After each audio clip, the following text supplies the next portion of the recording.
Hi friends, ഞാനിന്നിവിടെ തയ്യാറാക്കാൻ പോകുന്നത് ഒരു മാങ്ങാച്ചാറാണ്.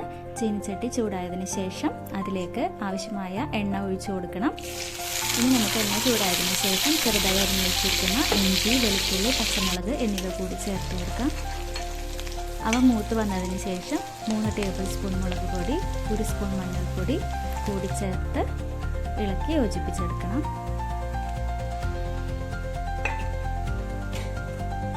പൊടിയുടെ പച്ചക്കുത്ത് മാറുന്നത് വരെ വഴറ്റി കൊടുക്കണം. ഈ സമയത്ത് തീ സിമ്മിലിട്ടിട്ട് വേണം പൊടി ചേർത്ത് കൊടുക്കാൻ.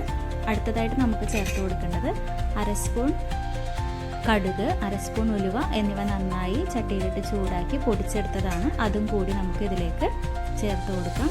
ഇനി അടുത്തതായി നമുക്ക് ചേർത്ത് കൊടുക്കേണ്ടത് കായമാണ്. കായം കൂടി നമുക്ക് ചേർത്ത് കൊടുക്കാം.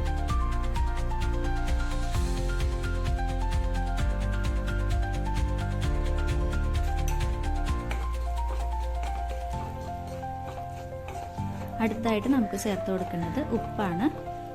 ഉപ്പ് കൂടി ചേർത്ത് കൊടുക്കാം. ഇപ്പം ഞാൻ അല്പം ഉപ്പാണ് ചേർത്ത് കൊടുക്കുന്നത്.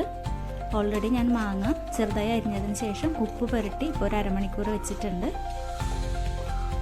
ഈ സമയത്ത് ഞാനൊരു 3 സ്പൂൺ വിനാഗിരി കൂടി ചേർത്ത് കൊടുത്തിട്ടുണ്ടായിരുന്നു. അതിനുശേഷം അരിഞ്ഞു വെച്ചിരിക്കുന്ന മാങ്ങ കൂടി നമുക്ക് ഈ മസാലക്കൂട്ടിലോട്ട് ഇട്ട് കൊടുക്കാം. ഇവ നന്നായി ഇളക്കി യോജിപ്പിച്ച് ഒരു 10 മിനിറ്റും കൂടി വേവിച്ചെടുക്കാം.